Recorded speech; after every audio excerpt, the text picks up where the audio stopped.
What's up, agents? How's everybody doing? Hope you guys are hanging in there, being as safe as you need to be. So with the new season out and not a lot of new stuff, well, basically nothing changing, got some new skill build ideas that I'm putting together, but I figured we'd change it up a little bit. I haven't done a gun damage video in a long time. The last one I did was the Pestilence Max Ticks guide, but I've never just done a raw AR or rifle build or something like that. So today I just wanted to bring you guys the actual build that I try to run in legendary gameplay when I am using a decent controller. It's actually working and I can actually shoot and land some bullets. So it's actually a really solid DPS build. I'm going to show a couple different variations that you guys can go with. It'll be a pretty quick video, and yeah, let me show you the kind of damage that we're capable of. This is all based around the an auto rifle, but we're also spec that we could either use a rifle or an LMG. All right, real quick before getting into this build video, I've gotten into Axie Infinity. I actually sucked it up. I bought myself 3 Axies for right around $1,000. I know it's quite an investment for an online crypto NFT video game, but I figure the breeding aspect of it is much like role-playing games and these strategy games where you really have to look into it and figure it out. So I'm going to be giving that a shot. So if any of you guys are interested, I will be coming out with some Axie Infinity videos in the near future. And so hopefully in the next week I will be breeding and hopefully getting my first, if not multiple eggs out, and see if I can't get some good genes going. Anyway, without further ado, right back to the division. All right, guys, so this breakdown will be a little bit different than I usually do for my skill builds. So quickly, we'll just cover the specialization. We're going to be going with the Sharpshooter specialization. This is mainly for the extra stability and accuracy we will get. Breath control will increase our stability, it will reduce our recoil, and it will give us faster target reacquisition. We'll get My Home is My Castle. This will give you a tiny bit of bonus armor while you're in cover. It's fairly negligible, but I mean, any bonus armor is cool. We got 1 in the head, so if you guys are using a marksman rifle, or in my version of the build where we're using the rifle, we'll get bonus damage to the rifle. And also you get round after round, so if you're staying in cover for an extended period of time, you'll start to get ammo back for either a marksman rifle or a rifle. Lastly, for the group buff, you'll get the Sharpshooter Tactical Link, and that means anybody that's between you and the enemy will gain plus 10% headshot damage. All right, so those are the main reasons we are using the Sharpshooter. All right, next we're going to get into the gear sets. Well, technically the brand sets. We're not using any gear sets in this. The first piece we're going to use is a GS, the Group of Sombra. This will give us plus 15% critical hit damage. Next, we'll use a CV piece. This will give us 10% critical hit chance. I'm then going to double up on the Province. This will net us 15% bonus headshot damage as well as 10% additional critical hit chance. Next, we're going to go with the Fenris. This will give us 10% AR damage. And then for the last piece, I'm going with the Overlords for the rifle damage. You could, of course, choose the Fox Prayers if you want to. This will give you an additional 8% out of cover damage if you want to go with the Fox Prayers. But you could use the standard set and roll whatever attributes you would like on there. You could also go for the Contractor's Gloves. If you wanted to add LMG damage, this would give you bonus damage to armor. So either of these 2 name pieces would slot in here very well. It really depends on, do you want to use an LMG as your secondary or do you want to use a rifle? And if you have another choice that you prefer, go with that. So that basically covers the brand set bonuses. You could slot any of these brands in anywhere you want, unless of course you're using a name piece, and then that will limit you to using very specific pieces in specific slots. But overall, it doesn't matter. Use the best piece you have in each slot. You know, you're just really looking to maximize the stats. You have your crit hit chance, your crit hit damage, your headshot damage, all that. So I will quickly mention some other things you could possibly use. So in the mask slot, if you wanted to, you could swap out for the Coyotes mask. This will give a team benefit of the crit hit chance and crit hit damage. This really is not as much of a benefit if you're just running solo, but of course this is a great benefit if you're in a team. You could use the Hollow Man. This will give you a bonus 10% damage to health, although this is really only beneficial against the big juggernaut tanks that only have health and no armor. Everybody else, by the time you get down to their health bar, they're basically dead anyway. Now, what you could go for, you could opt instead to go with the Punch Drunk. This will give you plus 20% headshot damage. So this is huge. The only downside to the Punch Drunk is it's a DH piece, which gives you plus 20% pistol damage. This sounds huge, right? Everything else gives you plus 10%, but the pistol you get plus 20. But really, how often are you going to be taking advantage of that plus 20% pistol damage? Of course, you could look at it the same way with the Overlords or Petrov. If you're always using the Bighorn, you're really not getting any benefit anyway. So, food for thought, something to consider. This is more for, I guess, PC players. If you can make sure to get headshots all the time. Console players, you probably wouldn't want to go this route. Now, for the chest piece, we are going with the Providence named the Sacrifice. This is perfect glass cannon. This will give us 30% multiplicative damage at the cost of 60% bonus damage to us. So this is one of the biggest liabilities we have in this build, and so you really have to be on top of your gameplay to use the Providence, the Sacrifice. Could go with regular glass cannon if you only want to take 50% bonus damage and only do the multiplicative 25%. A couple other options you have. You could, of course, go with Obliterate, and since we're running basically max crit hit chance, this means you will stack up every crit hit you get.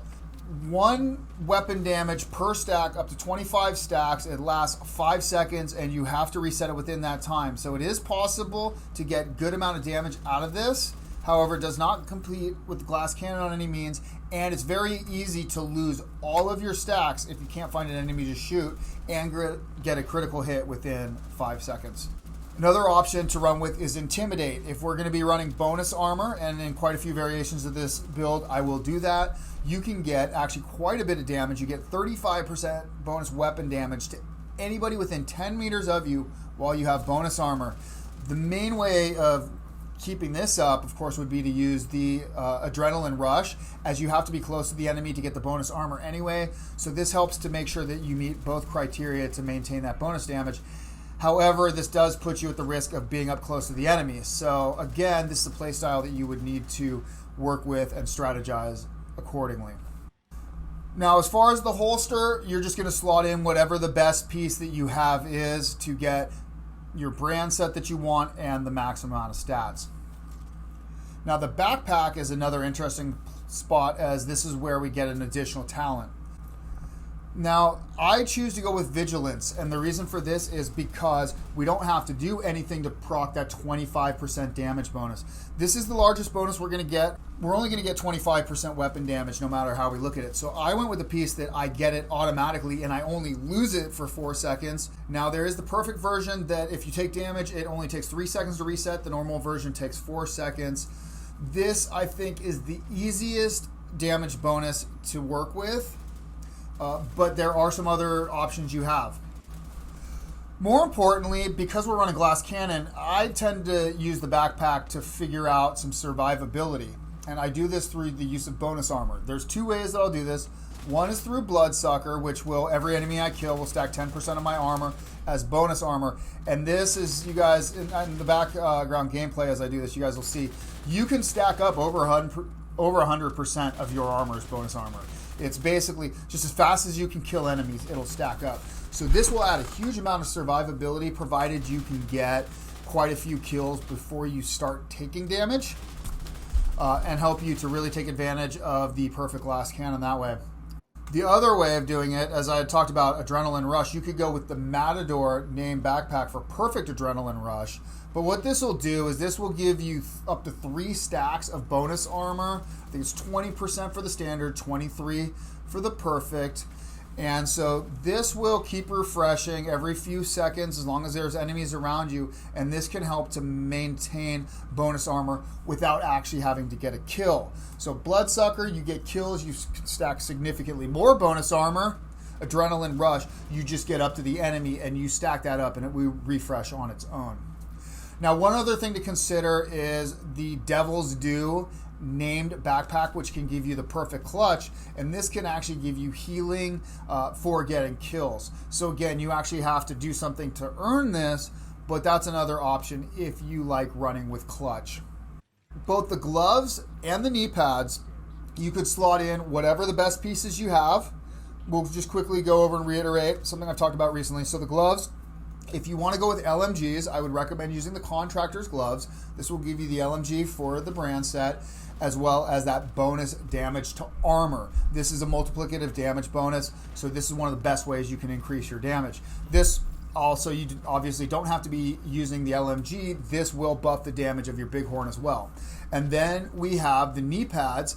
Again, use anything except if you are going for the rifles, which in my case I am. You could use the Overlords, the name piece, the Fox's Prayer, and this will net you that 8% out of cover damage. Again, a multiplicative damage bonus, and this can be one of the better ways to increase your damage bonus. I personally like damage to armor better than I like damage to targets out of cover, but you have to run it based on the gear you have and your own gameplay and really what you like.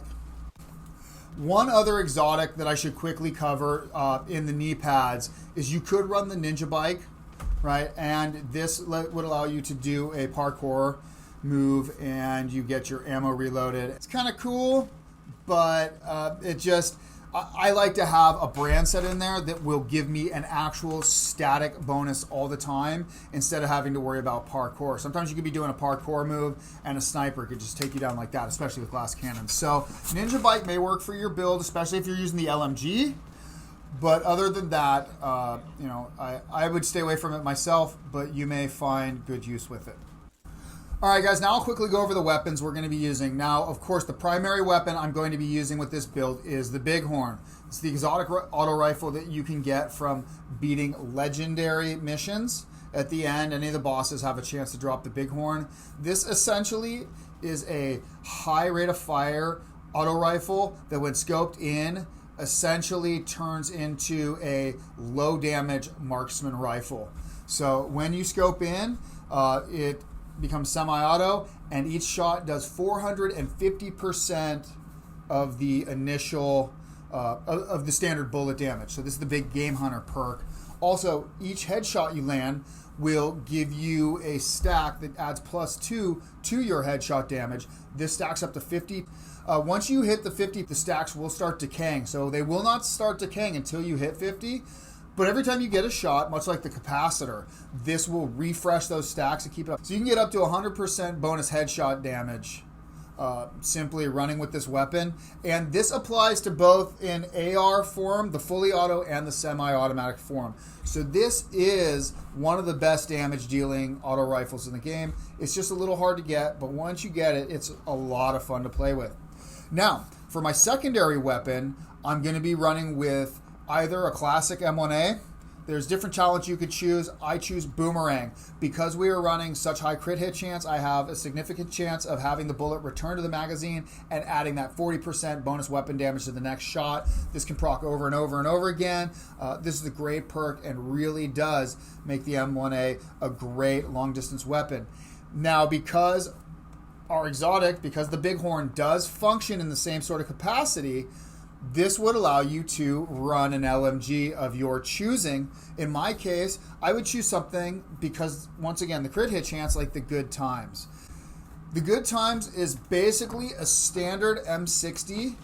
However, it comes with perfect fast hands, and this will stack 8% reload speed bonus up to 40 stacks every time you get a crit hit. And so once you're at those 40 stacks, the reload on this is absolutely insane. This weapon is also great because it can suppress the enemy, and it's a fairly easy weapon to use. Of course, you could combine this with your ninja bike knee pads, and then you almost don't even need to reload anyway. Or when you have your stacks up, you could reload yourself. And if you don't have any stacks up, you could parkour and get the Good Times reloaded. So, and I'm just using the Good Times because I have a God roll, and I think it's a great weapon when you stack crit hit chance this high. So, again, use whatever you think the best weapon is. Lastly, I'll touch base. In the sidearm slot, we're going to use the card This is simply to get the +1 skill tier. This is if I need to get the healing out of the hive and I can't pop out of cover because I'm so low. I'll switch over the card just to get a little bit of bonus healing from the hive. Also, while the shield's down, if I switch over to the card, this kicks me into the next skill tier. So the refresh speed, the cooldown of the shield is just a little bit quicker. So you won't notice it too much, and I probably wouldn't recommend trying to maximize by switching the card and stuff. If I have the presence of mind to do it, I'll go ahead and do that. And on that note, so far as the skills go, I'm using the hive, the Restorer Hive for my healing. You could have, of course, used the Chem Charger, the Reinforcer if you want to, or you could use the Fixer Drone. I don't like the Fixer Drone because it's the lowest amount of healing. It sometimes takes a while to follow you around and start healing you, and it's fairly easy for it to be shot down. So I'd recommend either the Hive or the Chem Launcher Reinforcer personally. And I'm using the Crusader Shield because it will let me use my weapon. And since damage to the actual shield, unfortunately, it is affected by Perfect Glass Cannon. So the shield will take more damage, but it will allow me to get a couple more shots out and generally get a kill or two before the shield is down. So I just use it, mainly I'll use it if I'm moving from one position to another, but use it however you will. And lastly, I wanted to talk about the attributes. So, of course, in the standard all-out version of this build, right, we're just plugging in as much crit hit chance as we can get until we hit that 60%. I think I'm at 59.9. If you're using the Coyote's Mask, you only want to get it to about 50% because the Coyote's Mask will take care of that, the rest of the time. But get your crit hit chance to between 55-60%. Then you want everything else into crit hit damage. But if you do get headshot damage, that's cool too because this build will stack that up rather quickly. But the way the Bighorn works, you'll stack it up so quick that you're actually better off to spec into the critical hit damage itself because you'll get diminishing on returns on the headshot damage after you ramp up all those stacks of the Bighorn. So the one other thing that I'll note is you guys can see when we do the damage test, the full-on DPS version of this build will net us about 11.4 million DPS, right? While this other version will net us about half that, at between 5 and 6 million. So you're like, what's the difference? Well, the difference is I'm running 6 attribute slots of that 4,925 armor per second. That comes out to 29,550 armor per second, which comes out to almost 4% of our armor back per second. So we lose about half of our damage, but we gain a lot of survivability. And in legendary missions where everything hits like a truck, I found that I really do not miss that damage so much because the survivability that I get allows me to pop out every few seconds, stack up those headshot kills, and then once I have the headshot stacks almost to 50, that's when I'll bust out the Crusader Shield, I'll get out, and I'll start really whooping that ass. So there's probably a ton of ways to play this, and as you guys know, I'm a skill build guy, so I'm not as efficient and as effective as most weapon DPS guys are, but this build will definitely work for anybody doing that. It's more about the build itself, not the player. So do me a favor, guys. Let me know what you think about this version of the build. Let me know if there's even any reason for me to bring weapon builds. I know that there's a ton of them out there. This is just my opinion of a good one and the one I use. But yeah, I could just stick to skill builds if you guys want. But if you guys want to see some of the fun things that I try out with weapon damage, let me know. All right, agents, thank you so much. Do me a favor, smash that like button. Hopefully if I haven't earned your subscription, by now I have. And the best thing you can do to help the channel really is to share this video. So, all right, agents, you all take it easy. Be as safe as you need to be out there. I'm looking forward to bringing some Axie videos real soon. Y'all take it easy, and I'll catch you in the Dark Zone.